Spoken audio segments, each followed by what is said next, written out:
How's it going, everybody? Thanks for tuning in to the show today. Supposedly I need to make more content in order to help build my channel. So I don't often do full restorations on Japanese bikes. That only happens like once or twice a year. So in order to kind of get more material out there, as they say, I thought I would just start showing some of the smaller projects that I do in my garage. This little tiny fella here is my kid's four-wheeler, and I was riding it and I broke the swing arm. So anyways, we're gonna try to fix that today, and I couldn't find swing arms that were cheap enough for me. So what we're gonna do is we're just gonna take it off and probably do it all the wrong way and just weld it all back together. This is a four-wheeler that a friend gave to us a long time ago, and it's a real nice vehicle. It's two-stroke, 90cc. It's called a Predator. It's made by Polaris, I don't know.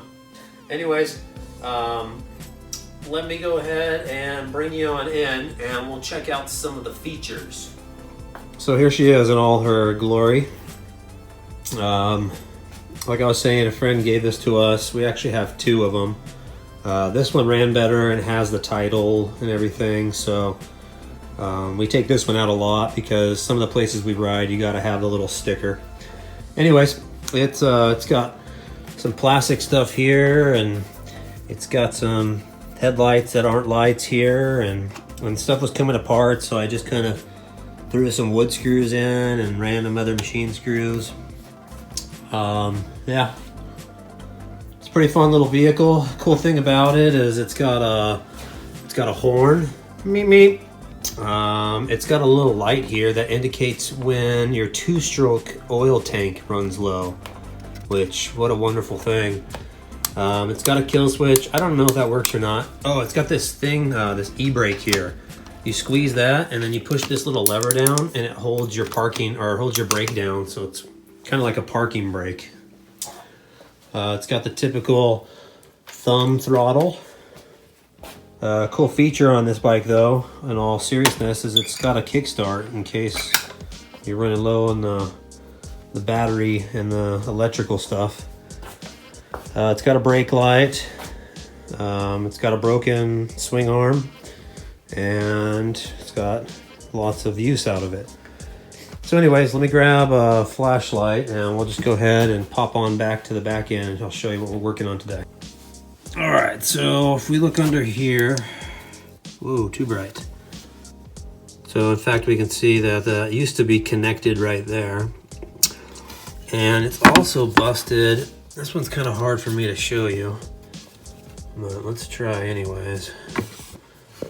I don't know if I can do this, but this whole piece right here is supposed to be on there. So just to kind of help you understand, let's lift her up a little and you can see.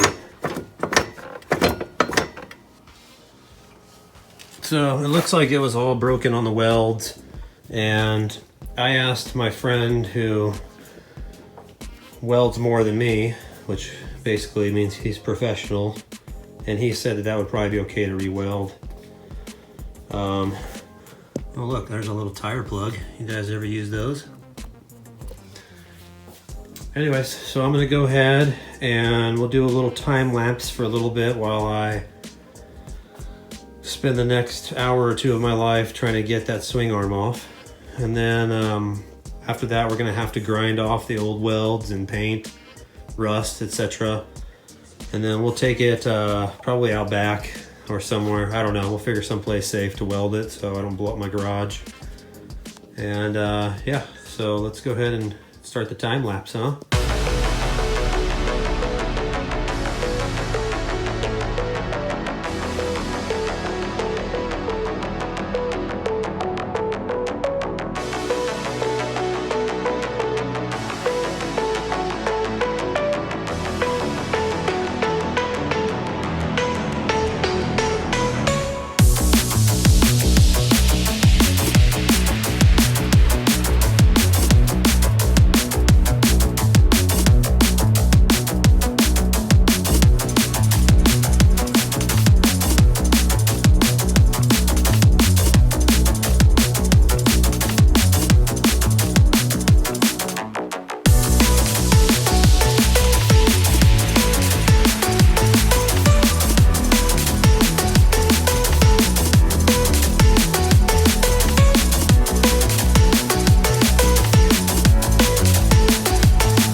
So that took me probably a couple days to get that off.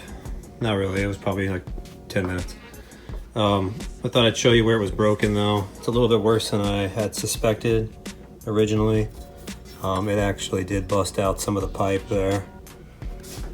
And then as you can see here, just kind of let go where the welds were.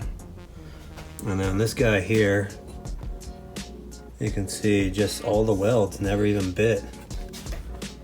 You can see that pipe is still fresh. It never got welded too.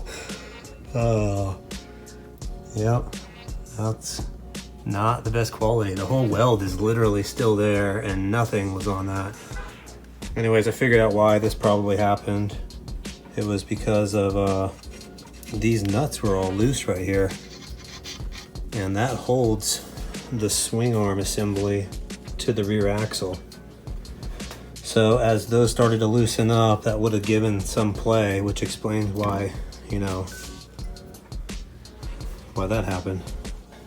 So I'm gonna go ahead and see if I can't take this swing arm off the rear axle, which is obviously pretty easy because they're already halfway done. I just gotta get those two bolts out or nuts off, whatever they are.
Well, it's the next day and it's all done. Paint's all dried. It's pretty hot out, so it doesn't take much to dry paint out here. As you can see, I really just did a spectacular job on the welding. Especially this guy right here. You see that thing? I don't even know what that's doing there, but it's all right. It's all part of the integrity. Anyways, got some good welds down here. As you can see, I didn't take any time to get all the crap off or nothing. I just painted over it all. Most importantly, it's going to hold itself together. My kids just find the biggest rocks they can possibly find to ride over, so I'm sure that this is going to be perfect.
Alright, so we're going to have Junior here start the bike for us.